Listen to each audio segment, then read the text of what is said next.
Welcome back, everybody. It is the Working Brother, Drago Bosnic, back at you with the second part of that not-so-weekly summary. We left it into a bite-sized chunk last time, Drago. Welcome back, long time no see. Same shirt as last time you were here. Can't believe it. I'm in the same shirt, too. It's, coincidence. What can you say?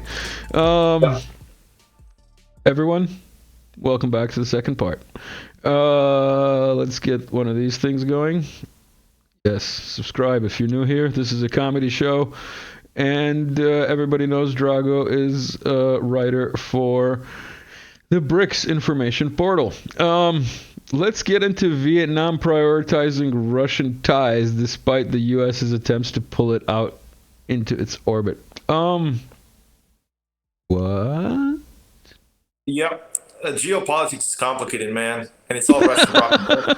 Why would you do that? It's all Russian propaganda, man, everywhere. Yep. Last time we got Stoltenberg being a Russian propagandist, and now what is this, like Vietnam? What are we, like in the Cold War again? Tell me what's going on.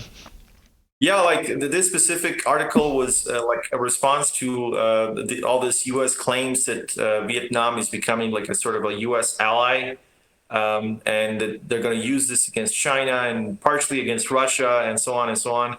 I mean, obviously, the Vietnamese are just going to forget about 4 million people that the Americans have all like killed in the war, which was not so long ago, as even though it may seem that way. Because actually, like there are a lot of these Vietnamese people who are actually still dying from the leftover munitions and all these like biological weapons and chemical weapons that were used by the U.S. Army in Vietnam. So like the whole point that Vietnam is just going to ditch China and Russia for the sake of the U.S. is ridiculous. But that's what Americans have been saying for quite some time now. And then the New York Times publishes a secret Vietnamese government document where the Vietnamese are saying that they don't really, that all this like rapprochement between America and Vietnam is actually like sort of like a symbolic move.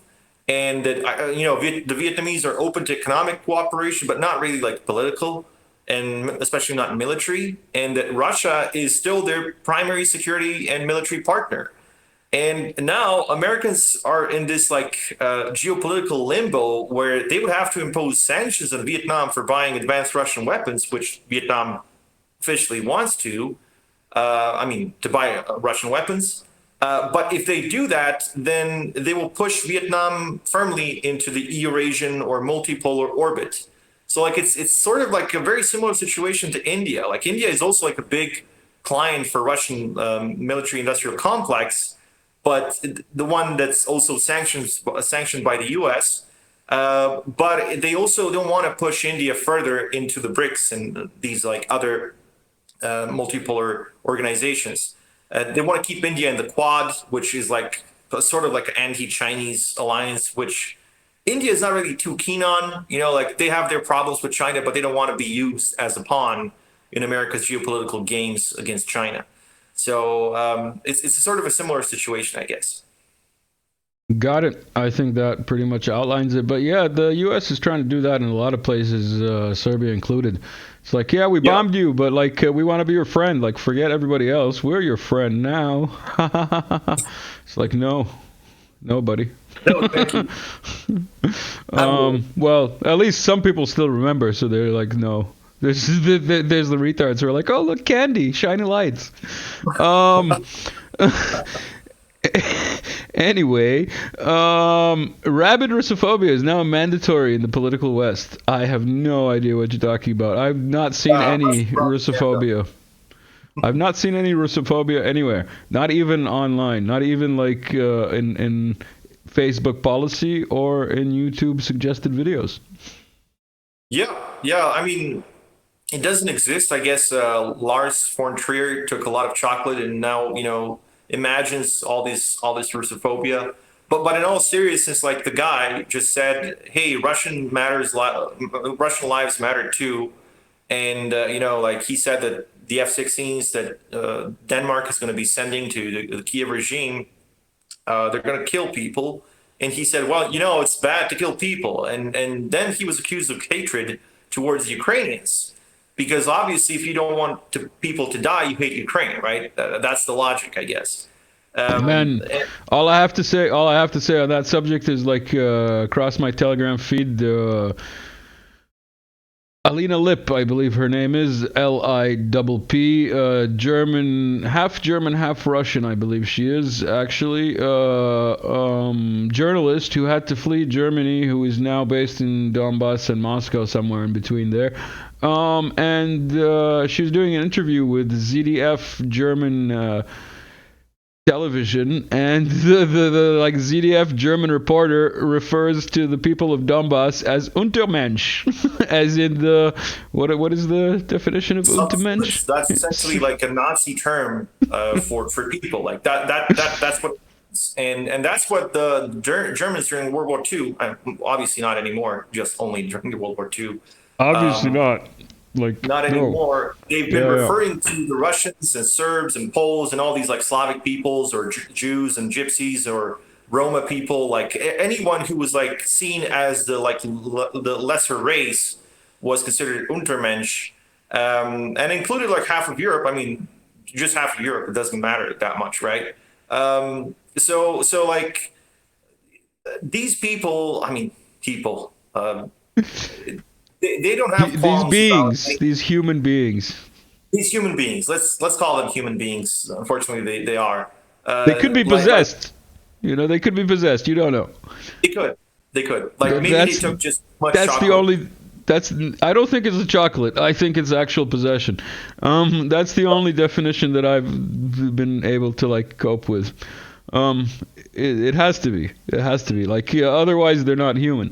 Um, Sorry, I interrupted you. My subscribers love it when I do that. I mean, that possibly has to be taken into account, because I don't see any logic behind it. Like anything that could logically explain this hatred, because like it's not the Russians, it's not like Serbs who are coming to your country and telling you what to do. It's you coming to us and trying to like change us and change our way of life and change our way of thinking, and force us to be something that we're not, or just kill us all because we're just taking your space, or what you believe or what they believe is their space. Like I guess we're just taking it from them. Just like all this American oil found its way to Iraq somehow, and was it was in Iraqi soil for some reason, Syria, even though it's Syria, Iraq's. Well, it's now in the Kurdish part of Iraq. Now it's Syria. But Now all this American oil is somehow in Syria. I don't know. Like it's not fair. but I've got a really important question, and it's been brought up so many times, and there's no answer to it yet. Why is Russia not collapsing? Yeah, I've actually quoted the Atlantic. They had like this article from, I think it was early 2000s, maybe it was even 2000, like at some point in the year 2000.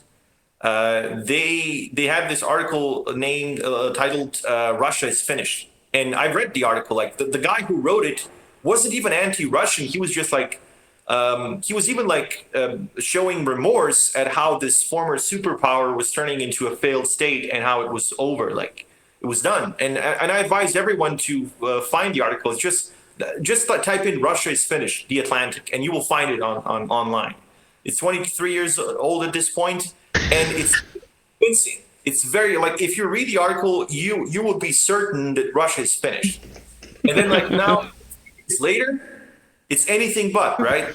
So it's crazy for how long the West has been like having this like wet dream about Russia being collapsing and being destroyed, and it's for centuries they've been saying this, and Russia's backwards and Russia is this, Russia is that, but Russia still stands, and Russia is now like pushing back. So, and it's been pushing back for centuries. So like, when is Russia going to collapse? I mean, those pesky Ruskies, I don't really know, like, why don't they collapse anymore? Why don't they collapse already, and just save us the trouble of having to conquer the world?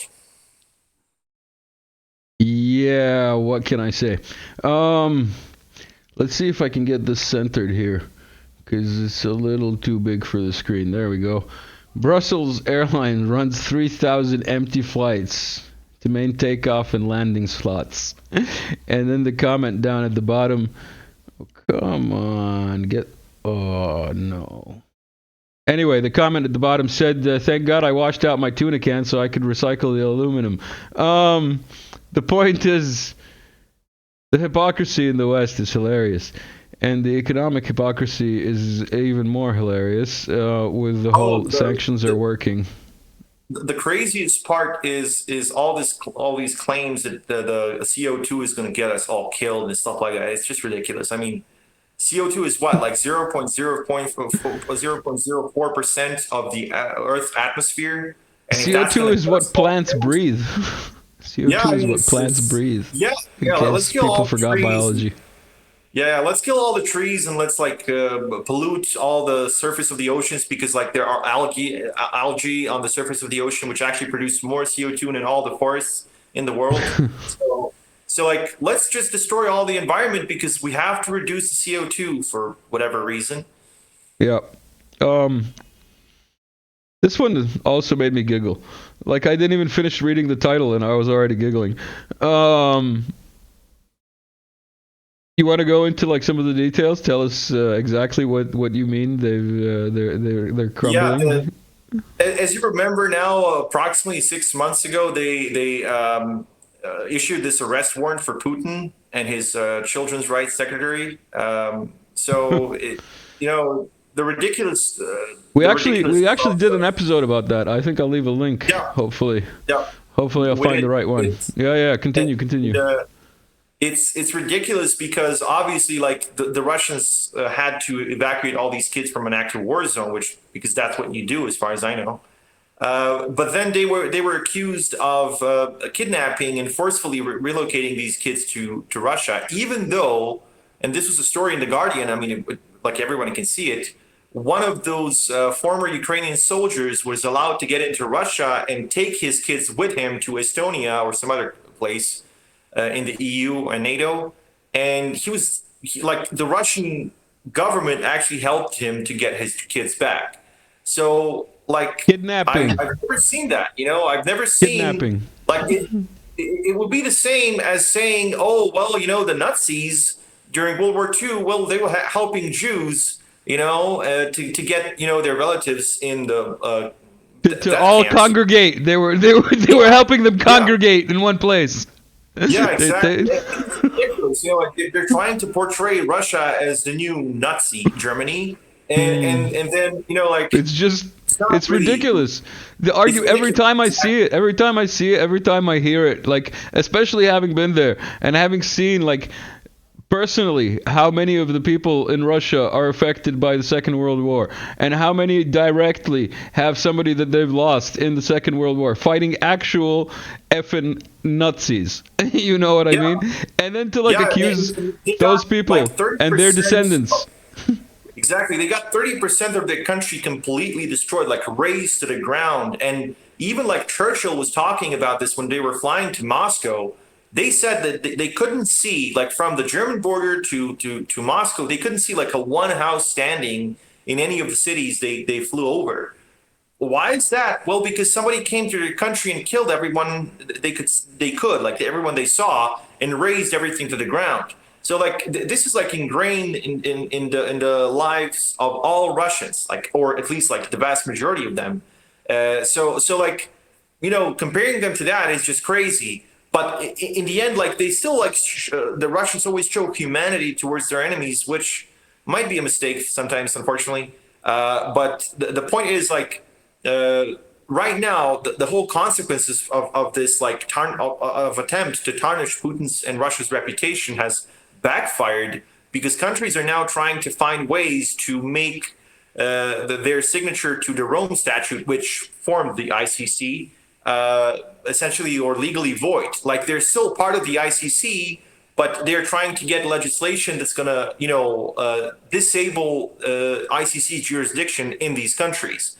So it's backfiring in ways that they probably didn't expect or didn't hope to see.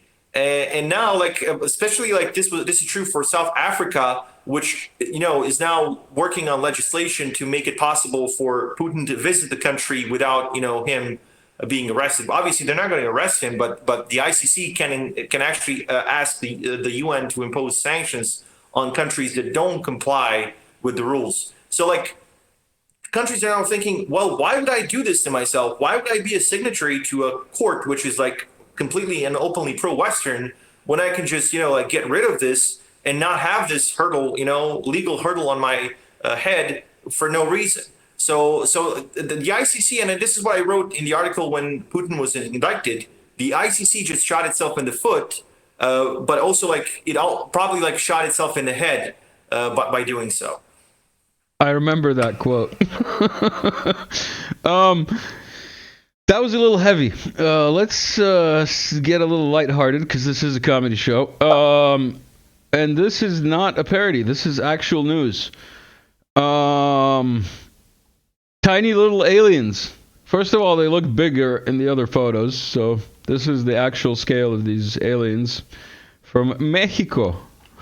Yeah, I've seen that. I've seen the news conference about it, and the guy who was standing next to two of those. And I really don't know. Like for me, it's very hard to say that I believe it or not. I just need like more evidence, I guess. But it's like the Senate or Parliament of like a nation, and it's not like a small nation. It's Mexico. Yeah, I know. It's the problem I have with this is that I've been following the UFO declassification story for several years, and to me, there's that Greer guy. What's the name of that guy? Greer.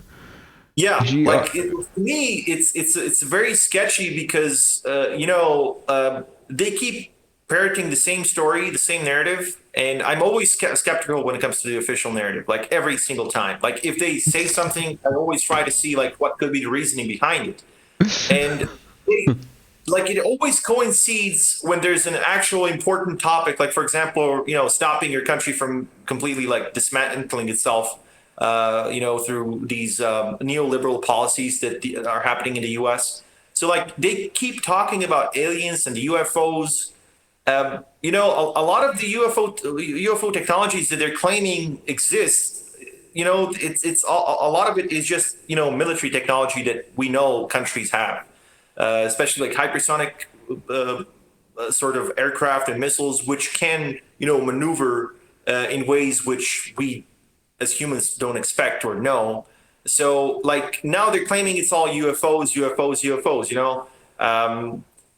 It's very sketchy, to be honest. Like the entire story about the UFOs and aliens is very sketchy. So that's why I'm very skeptical towards it.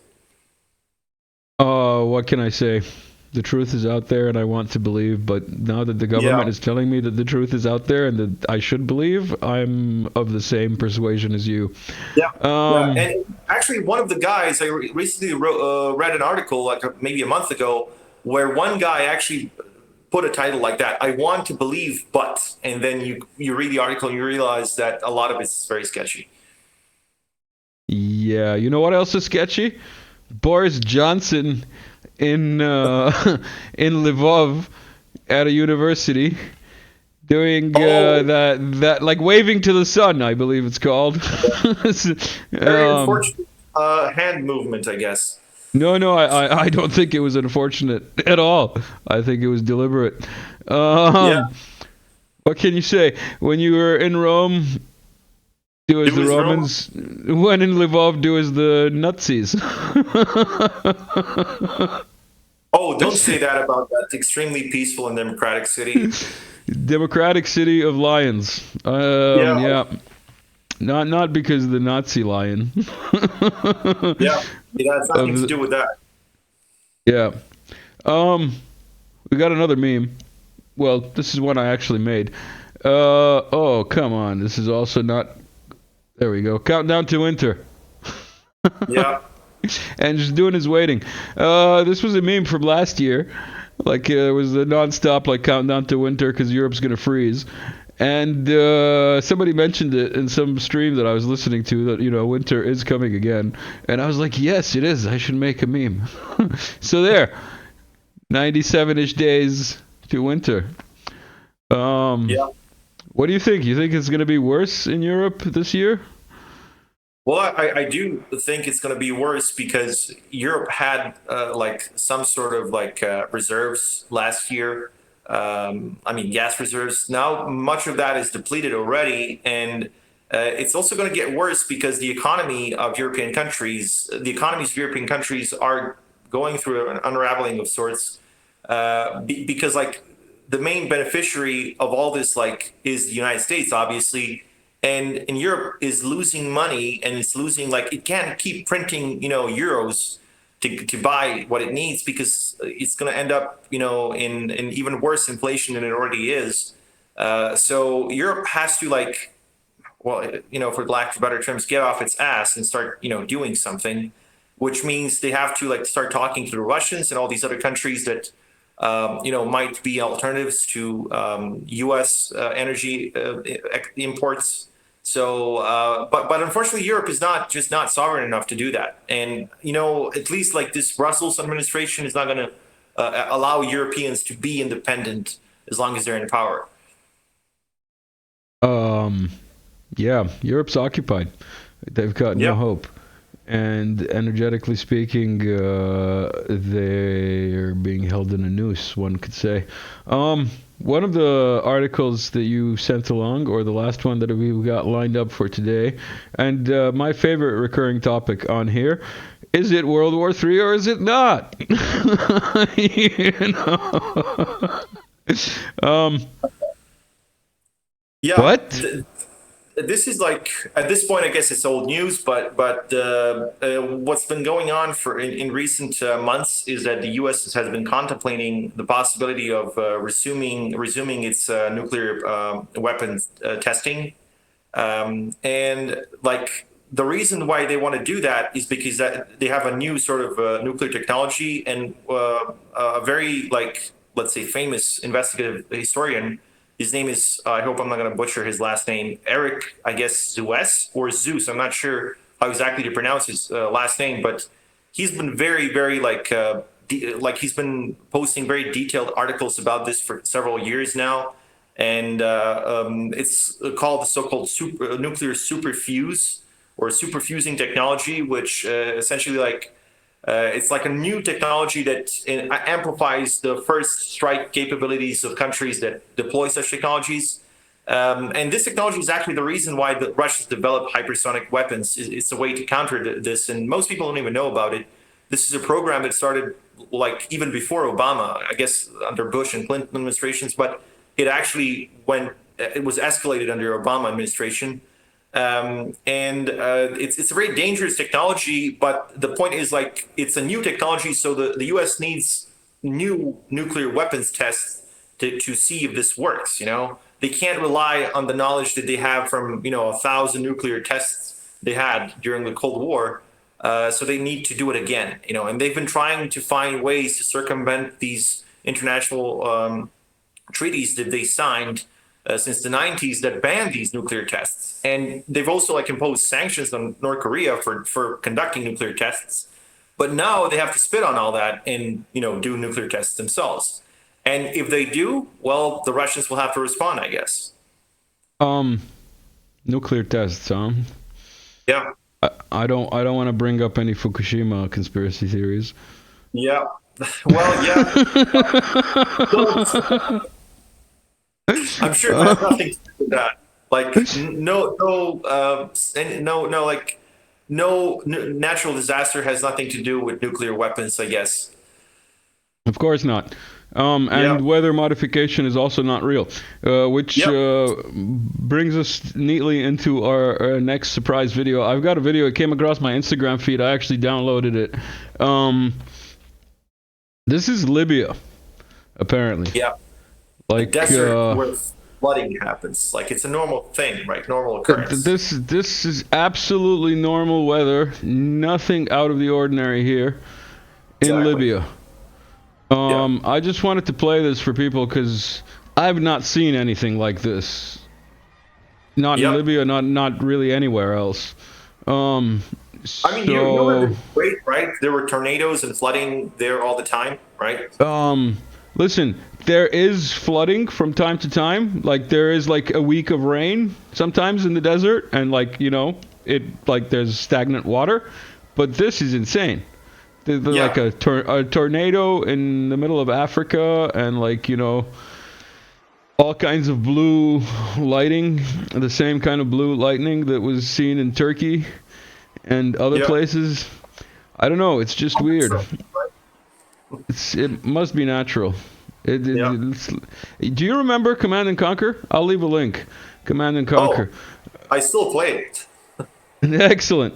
You know that like DLC which had the generals and like you could control the weather if you were the U.S. Like you could do weather storms. Do you think we're living in a video game? Oh yeah. I always like keep like this always keeps bringing up. A friend of mine always keeps bringing that up, and he's right when he says like all you have to do is like just look at the terminology they're using. So when they're talking about TV, they're literally calling it TV program. So what does it program? Like what's the purpose of programming? Well, the purpose is to like project your version of reality onto other people. So this is not a program. This is a video.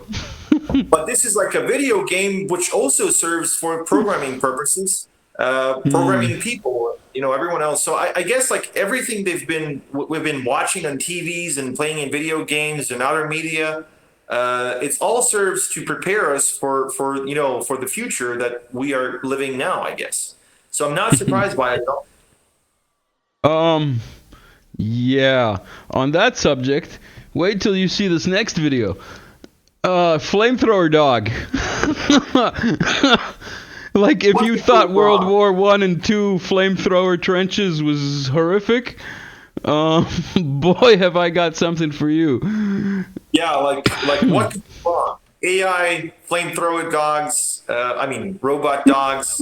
It's all just perfectly safe and nothing could go wrong. Like I don't want to be a conspiracy theorist, so I guess it's all perfect, all good. Yeah. Excellent. On that note, do you have anything else to add before we round off this little talk? Well, I guess people should have a long enough leash for the dogs, such as the one you just showed. What can I say? Everyone, like, share, subscribe. Check out the Patreon. Check out the Buy Me a Coffee. Thank you to everyone who's donated, and have a good day. See you soon, everyone.